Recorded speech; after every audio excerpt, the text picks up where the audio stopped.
Top 12 Hollywood celebrities who ruined their careers with plastic surgery. Hollywood's brightest stars, legends that once captivated us on the silver screen, faces we grew to love and adore. But some of these icons made decisions that forever altered not just their appearance, but their entire careers. These 12 beloved celebrities gambled with surgical procedures that left them unrecognizable, unemployable, and in some cases, completely devastated. What you're about to see isn't just a list of bad procedures, it's the untold story of how vanity and pressure destroyed the very faces that made these stars famous. Today, we're going beyond the glossy magazine covers to reveal the heartbreaking truth about these 12 celebrities whose surgical procedures didn't just change their faces, they completely derailed their legendary careers. And let me tell you, some of these stories are going to shock you, especially number 7. That one still leaves industry insiders speechless. 1. Marilyn Monroe. Marilyn Monroe, the very definition of a Hollywood icon. Her blonde curls, sultry eyes, and that famous beauty mark made her instantly recognizable worldwide. But what many don't know is that Marilyn was pressured into subtle procedures early in her career that eventually spiraled into an addiction to cosmetic enhancement. Before she became Marilyn, young Norma Jean underwent her first procedures, a slight chin implant and rhinoplasty, at the direct suggestion of her early agents. These weren't dramatic changes, but they marked the beginning of Hollywood's reshaping of a natural beauty into their manufactured ideal. As her fame grew, so did the pressure. By the late 1950s, Marilyn was regularly receiving collagen injections in her lips and cheeks. Those around her noticed her face beginning to look slightly puffy and less expressive in her later films. Film historians point to The Misfits as the movie where her facial movements appear more restricted, a warning sign of procedures gone too far. What's truly heartbreaking is that in her final photo shoots, makeup artists struggled to recreate her famous look because her face had begun to change shape in subtle but significant ways. These procedures didn't just affect her appearance, they impacted her confidence on set and her ability to express the emotions that had made her famous. When you compare footage from Some Like It Hot to her later appearances, you can see a marked difference in her facial mobility. The vibrant expressiveness that directors like Billy Wilder had fallen in love with was diminishing. We'll never know what other iconic roles Marilyn might have played if her natural expressions hadn't been slowly altered by these mounting procedures. 2. Mickey Rourke. From leading heartthrob to barely recognizable, Mickey Rourke's transformation might be one of Hollywood's most dramatic falls from grace due to plastic surgery. In the 1980s, Rourke was considered one of the most handsome and promising actors of his generation. With films like Diner and 9½ Weeks, his intense stare and rugged good looks made him a bankable star with serious acting chops. But here's where his story takes a sharp turn. In the early 1990s, Rourke decided to return to his earlier passion, boxing. The sport ravaged his once handsome face. Multiple broken noses, a smashed cheekbone, and a split tongue would have been career-ending injuries for most actors. Instead of letting his injuries heal naturally, however, Rourke sought out plastic surgery to repair the damage. What followed was a series of botched operations. The surgery on his nose left it unnaturally smooth and pinched. His cheekbone reconstruction gave him a permanently surprised expression. Most damaging were the procedures around his eyes, which completely altered his intense gaze, the very thing directors had loved about him. By the late 1990s, Rourke was virtually unrecognizable. Directors weren't calling anymore. The roles dried up. His distinctive face, the one that had helped make him famous, was gone. For nearly a decade, this once promising actor could barely get work, relegated to minor roles in B-movies. It wasn't until 2005's Sin City, where his altered appearance could be disguised with heavy makeup and prosthetics, that Rourke began a modest comeback. And while The Wrestler earned him an Oscar nomination in 2008, many in the industry acknowledged that his earlier career trajectory, which seemed destined for multiple Academy Awards, had been permanently derailed by his surgical decisions. 3. Joan Crawford. Joan Crawford's legendary status in Hollywood is undeniable. From her breakthrough role in Our Dancing Daughters to her Oscar-winning performance in Mildred Pierce, Crawford defined an era of filmmaking. But as she aged in an industry obsessed with youth, her desperate attempts to maintain her appearance through surgery ultimately damaged her final years in film. Crawford's surgical journey began in her 40s with relatively simple procedures, a neck lift, and subtle eye work, but as she entered her 50s, the surgeries became more frequent and more dramatic. By the early 1960s, her once naturally expressive face had become increasingly taut and mask-like. Perhaps the most devastating procedures were the ones focusing on her famous eyebrows. Crawford's dramatic angular brows had been her trademark since the 1930s, but multiple brow lifts left them permanently raised in an exaggerated arch that gave her a perpetual look of surprise or anger, limiting her emotional range on screen. Directors who had once clamored to work with her began to notice that lighting her became increasingly difficult. The unnatural tightness of her skin created strange shadows on camera that makeup couldn't disguise. More concerning for filmmakers was her limited range of expressions. The surgical tightening had left her unable to convey subtle emotions that had once made her performances so compelling. By the time she appeared in Whatever Happened to Baby Jane in 1962, Crawford's appearance had changed so dramatically that audiences gasped. While the role called for a certain grotesqueness, many critics noted that Crawford seemed unable to modulate her expressions naturally. Robert Aldrich, the film's director, later admitted to having to use specific camera angles to minimize the obvious signs of her surgeries. Crawford's final films show an actress struggling against her own face, unable to express the emotional depth she was still capable of as a performer. Her last major studio film, Straight Jacket in 1964, suffered from this limitation. Critics noted her performance seemed frozen and rigid, not understanding that it wasn't an acting choice but a surgical consequence. What makes Crawford's story particularly poignant is that the very procedures she believed would extend her career actually shortened it.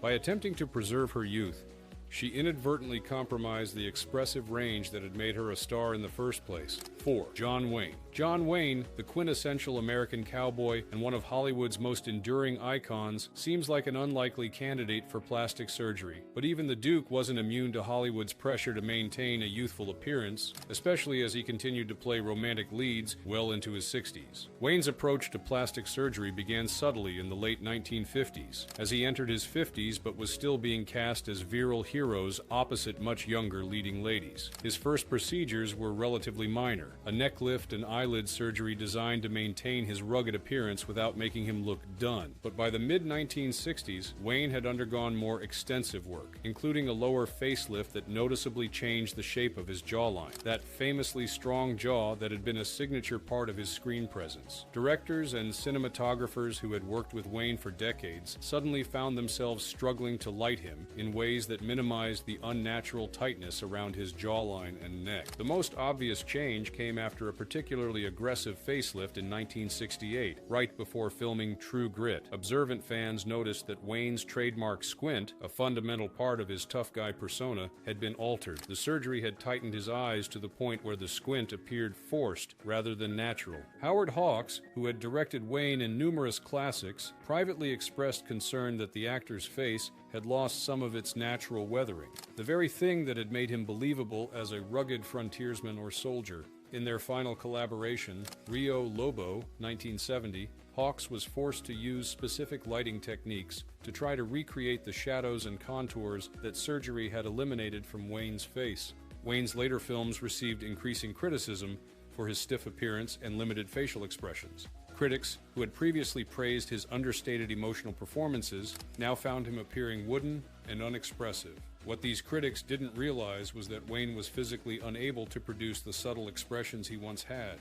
The surgical tightening had limited his emotional range as an actor. In private conversations with his son Patrick, Wayne expressed regret about the procedures, noting that they had made him look less like himself on screen. He had sought to preserve his image, but instead had altered the very features that audiences had grown to love. 5. Mary Pickford. America's original sweetheart, Mary Pickford dominated the silent film era with her golden curls and youthful appearance. But her transition to talkies and her aging in the public eye led to surgical decisions that ultimately pushed her into reclusiveness. Pickford's career was built on playing youthful, innocent characters, often much younger than her actual age. As she entered her 30s in the late 1920s, the pressure to maintain this youthful appearance intensified, especially with the transition to sound films that would show her more clearly.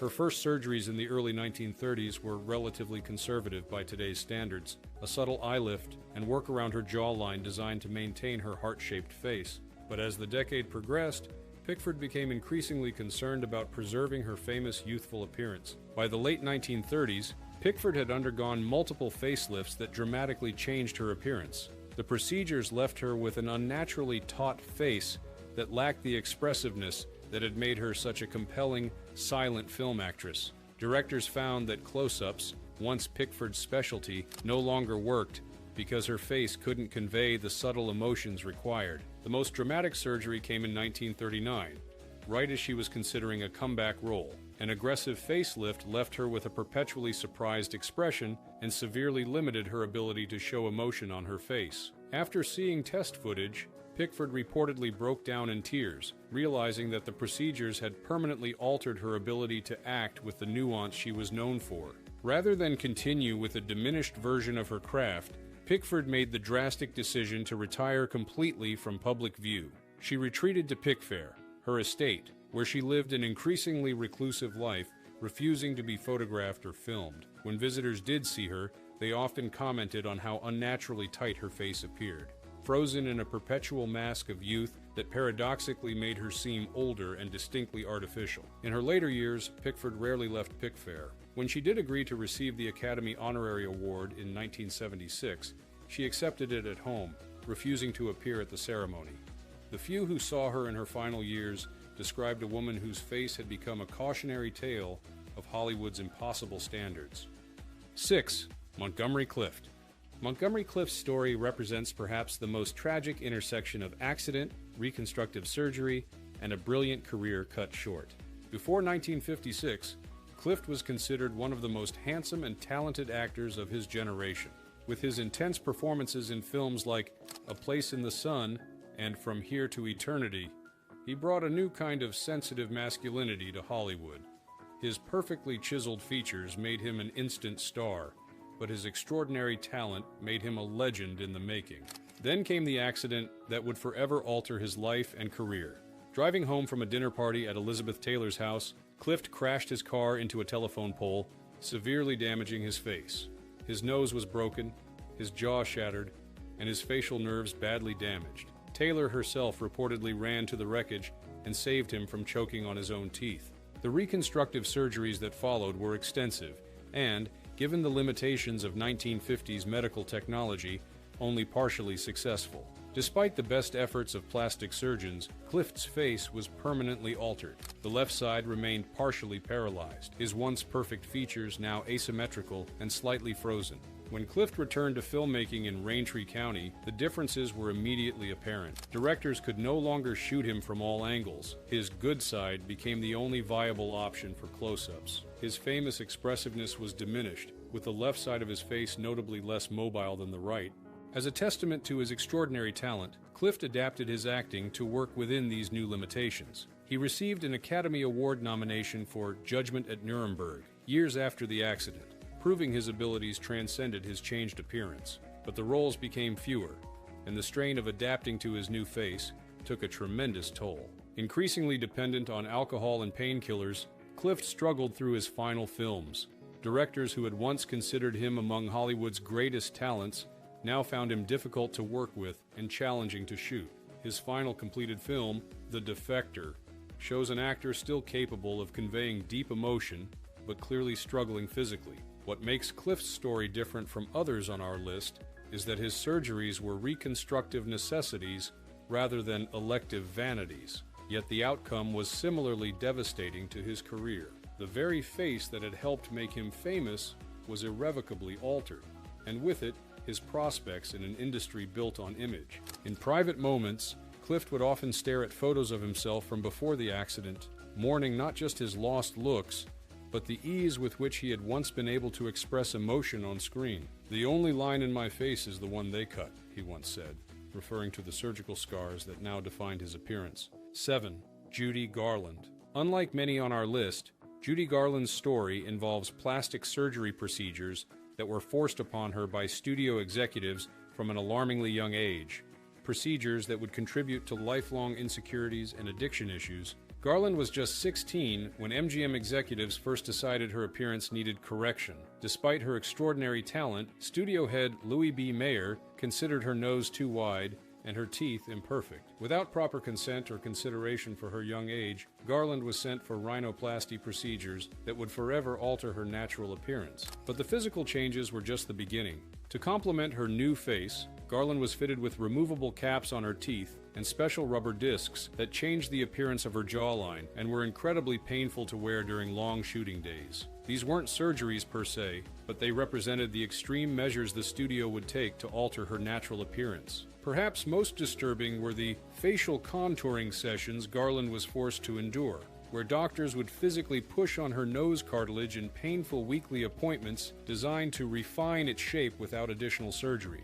These procedures caused ongoing pain and contributed to Garland's reliance on studio-provided painkillers. By the time Garland starred in A Star is Born in 1954, her face had undergone multiple surgical refinements, none of which were her choice. Directors noted that lighting her had become increasingly difficult as her face lost its natural contours and expressions. The vibrant, expressive young girl from The Wizard of Oz had been surgically altered into a studio's version of beauty, but at a terrible cost to her natural expressiveness. George Cukor, who directed Garland in A Star is Born, later admitted that filming her close-ups had become a challenge. The camera picked up on something artificial that wasn't there in her early films, he noted. A certain natural quality had been lost. The true tragedy of Garland's story is that none of these procedures were her choice. They were imposed on her by a studio system that viewed her as property rather than as a human being. The psychological impact of being told from adolescence that her natural face wasn't good enough contributed to the insecurities and addictions that would plague her throughout her short life. In one of her final interviews, Garland touched on this when she said, "They squashed my nose, they straightened my teeth, they told me to lose weight, and then they told me I still wasn't good enough." The procedures that were meant to extend her career ultimately contributed to the personal struggles that would cut it tragically short. 8. Burt Reynolds. Burt Reynolds dominated the 1970s as Hollywood's most bankable star, with his rugged good looks, trademark mustache, and charismatic smile making him a global sex symbol. But a series of surgical decisions in the 1980s dramatically altered his appearance and contributed to his career decline. Reynolds' surgical journey began innocently enough. After years of performing his own stunts, he had legitimate injuries that required attention, including a broken jaw from a metal chair hit during a film shoot and lingering damage from a college football injury. The initial reconstructive work was necessary and restrained, but as he entered his 50s in the mid-1880s, Reynolds made the fateful decision to undergo more extensive cosmetic procedures. The most dramatic was an aggressive eye lift that permanently changed his famous swagger and gaze. The surgery left him with a perpetually startled expression, eliminating the hooded, seductive eyes that had been a key part of his appeal. Following the eye lift, Reynolds underwent a lower facelift that significantly altered his jawline, the very feature that had made him recognizably masculine in earlier films. Directors who had worked with him for years suddenly found themselves struggling with how to shoot him to minimize the obvious changes to his face. By the time Evening Shade premiered on television in 1990, viewers were shocked by Reynolds' appearance. Gone was the natural, rugged handsomeness that had made him famous, replaced by a tight, shiny quality to his skin and unnaturally arched eyebrows that limited his famous expressiveness. Reynolds himself later expressed regret about his surgical decisions. In his autobiography, he wrote, "I should have never gone under the knife. If I had to do it over again, I wouldn't." He specifically mentioned that the changes to his eyes were the most damaging. "That look, that was me. Once that changed, something was lost." Directors who had once coveted Reynolds for leading roles now found his new appearance distracting on camera. The natural charisma that had allowed him to carry films with little more than a smirk was diminished by a face that seemed increasingly frozen and unfamiliar. By the early 1990s, his career had transitioned almost entirely to supporting roles where his altered appearance would be less central to the film. What makes Reynolds' story particularly poignant is that his talent never diminished, only his iconic appearance did. His performance in 1997's Boogie Nights earned him an Academy Award nomination, proving his abilities remained intact. But the leading man roles that had once been his birthright were now permanently out of reach, all because of surgical decisions that had irrevocably altered his trademark trademark look. In later interviews, Reynolds became a vocal critic of Hollywood's pressure to maintain youth through surgery. "They should take my picture and put it next to the word mistake in the dictionary," he once said of his procedures. Getting old isn't for sissies, but trying too hard to look young is just foolish.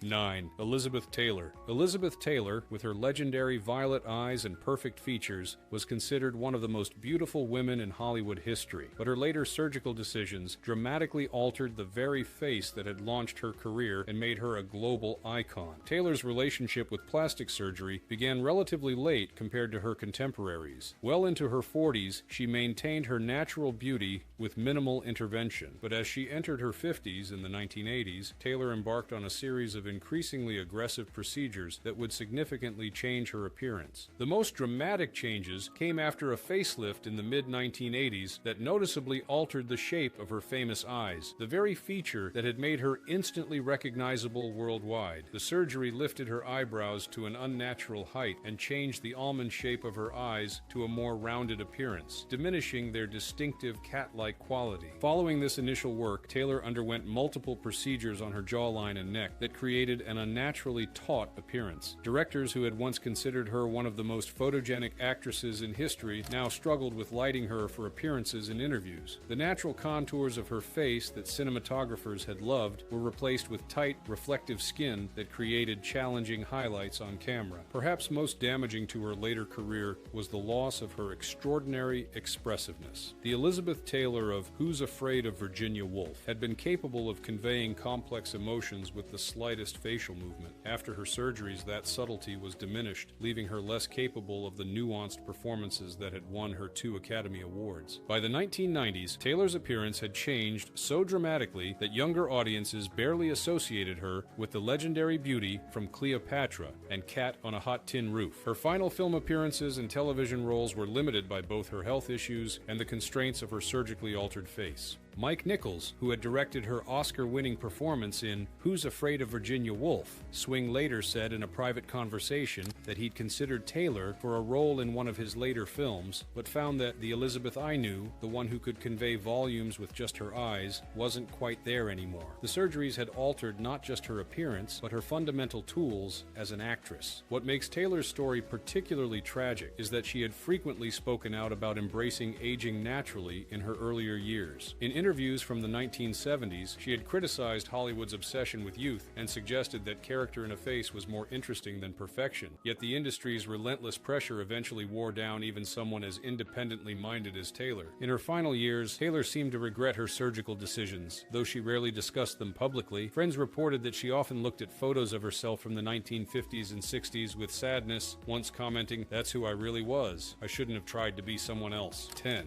Gary Cooper. Gary Cooper embodied the American ideal of rugged, understated masculinity for decades. With his naturally weathered face and expressive eyes, he brought authenticity to every role from High Noon to Sergeant York. But in the twilight of his career, Cooper made surgical decisions that noticeably altered his trademark appearance. Cooper's journey with plastic surgery began in the mid-1950s as he approached his 60s, but was still being cast as the romantic lead opposite much younger actresses. His first procedures were relatively subtle, minor work around his eyes and neck designed to maintain his distinguished appearance without dramatically changing his famous features. But by 1957, Cooper had undergone more extensive procedures that significantly altered his appearance. The most noticeable was an aggressive facelift that eliminated the natural character lines that had made his face so compelling on screen. Directors who had valued Cooper for his authentic, weathered look suddenly found themselves working with a man whose face seemed unnaturally smooth for someone his age. Perhaps most damaging was the work done around his eyes. Cooper's naturally hooded gaze had given him a distinctive, thoughtful appearance that directors had utilized throughout his career.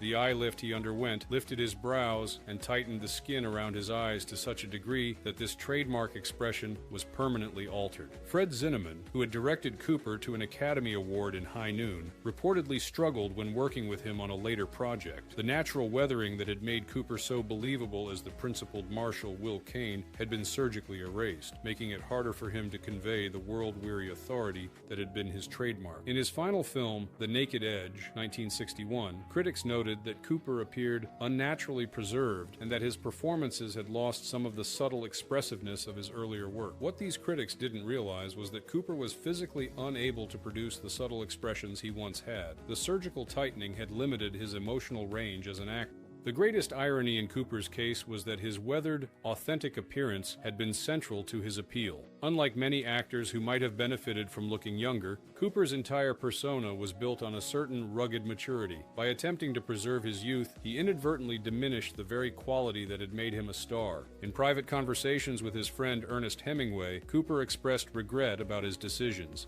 noting that he felt he looked less like himself on screen. Hemingway, who had admired Cooper for his authentic masculinity, reportedly told him, "The lines in a man's face are where he's been and what he's seen. Why would you erase your own story?" 11. Doris Day.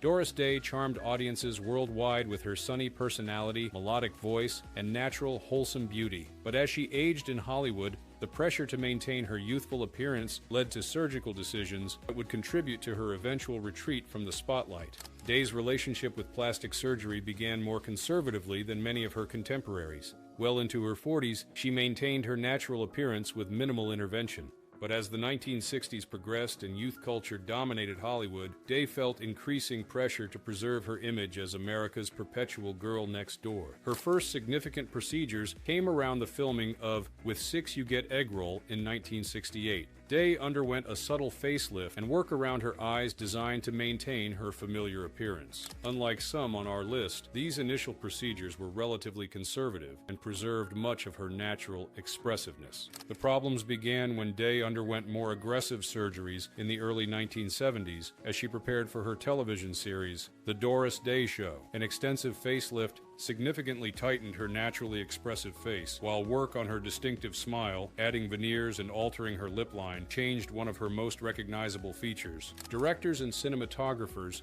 who had worked with Day for years suddenly found themselves struggling with how to film her. Her famously expressive face, which could convey joy and vulnerability in equal measure, had become noticeably tighter and less mobile. The camera picked up an unnatural sheen to her skin, and her smile, once considered one of the most genuine in Hollywood, now appeared slightly fixed. Perhaps most damaging was the change to her eyes. Day's naturally bright, expressive eyes had been central to her appeal in films like Pillow Talk and Calamity Jane. After her surgeries, colleagues noted that the skin around her eyes had been pulled so tight that her famous expressiveness was diminished. The sparkle that directors had loved to capture in close-ups was partially obscured by the unnatural tightness of her eyelids. As The Doris Day Show progressed through its 5-season run, viewers noticed the continuing changes in Day's appearance. By the final season, lighting technicians reported having difficulty filming her in close-ups due to the increasingly taut quality of her skin, which created challenging reflections on camera. These changes contributed significantly to Day's decision to retire from acting altogether in 1973. Though she never publicly discussed her surgical procedures, friends reported that she had become increasingly self-conscious about her appearance, aware that her face no longer moved the way it once had, and that cameras were capturing something artificial that hadn't been present in her earlier work. What makes Day's story particularly poignant is that her appeal had always been rooted in her natural, wholesome authenticity. Unlike glamour queens who might have benefited from maintaining a polished image, Day's entire persona was built on being refreshingly real. By altering her appearance in pursuit of youth, she inadvertently diminished the very quality that had made audiences fall in love with her. In her later years, Day retreated almost entirely from public view, refusing most interview requests and rarely allowing herself to be photographed. When she did appear occasionally to promote her animal welfare work, observers noted that her face had settled into a tightly preserved mask that bore little resemblance to the expressive, joyful countenance that had once made her America's sweetheart. 12. Tony Curtis.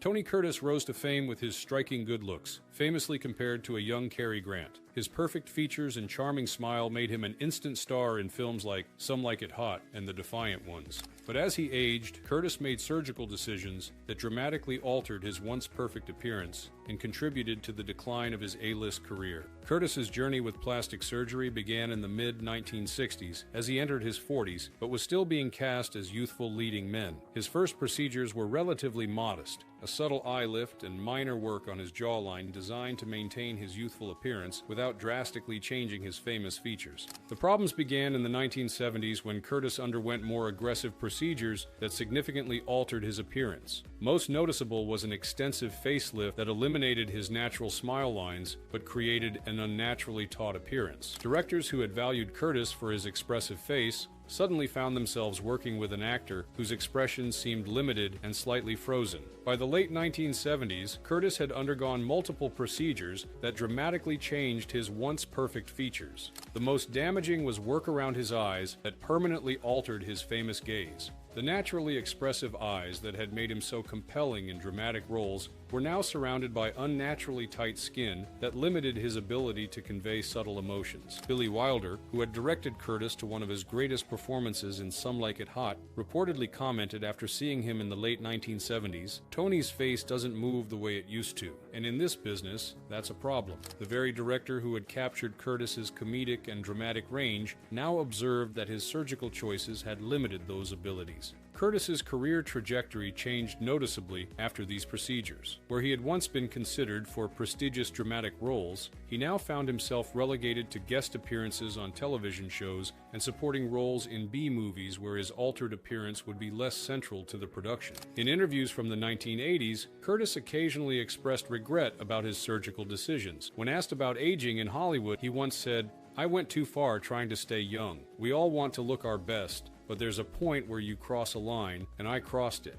He specifically mentioned that changes to his eyes and mouth had been the most damaging. "Those were the tools I used as an actor, and I tampered with them." Perhaps most telling was a comment from Curtis's Some Like It Hot co-star Jack Lemmon, who said in a private conversation, "Tony was one of the most naturally expressive actors I ever worked with. After all the work he had done, some of that spontaneity was lost. It was like watching someone try to emote through a mask." The tragedy in Curtis's case is that his extraordinary talent remained intact, only his physical instrument had been altered. His performance in the 1989 independent film Midnight showed flashes of his former brilliance, proving his abilities had never diminished. But the leading man roles that had once been his for the taking were now permanently out of reach, all because of surgical decisions that had irrevocably altered his once perfect features. And that wraps up our journey through Hollywood's most tragic plastic surgery stories. If you enjoyed this deep dive into Golden Age Hollywood, don't forget to hit that like button and subscribe for more content exploring the golden era of cinema. We'd love to hear your thoughts in the comments section below. Which of these stories surprised you the most? Are there other classic stars whose careers were affected by similar decisions? Your perspective adds so much to these conversations about the legends we all cherish. Thank you for joining us for this look at the darker side of Hollywood's obsession with youth and beauty. Until next time, this is Classic Hollywood Uncovered, celebrating the real stories behind the silver screen legends.